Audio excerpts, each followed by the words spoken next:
Okay, hi everyone. So today let's discuss this interesting problem. So it says a thin spherical shell having uniform density is cut in two parts by a plane and kept separated as shown in figure. The point A is the center of the plane section of the first part and B is the center of the plane section of the second part. Show that the gravitational field at A due to the first part is equal in magnitude to the gravitational field at B due to the second part. Okay. सो इस तरह से हमारे पास ये first part है and ये second part है right.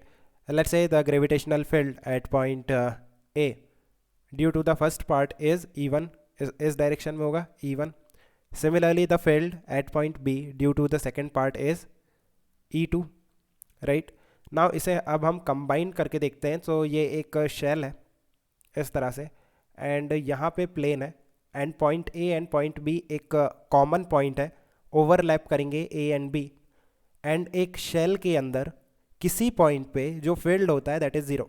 Field inside a shell that will be zero right. So point A और बी पे you can check the net field should be zero. So आप इस तरह से देखो, ये जो पॉइंट है इस पे E1 नीचे की तरफ है और E2 ऊपर की तरफ है. It means net field will be E2 minus E1 that is equal to zero. It means magnitude इनका सेम है. E1 का जो मैग्नीट्यूड है that is the magnitude of E2. So I think you have understood. Let me know if you still have any confusion. We can discuss further. Okay guys, keep working out. Best of luck. Bye.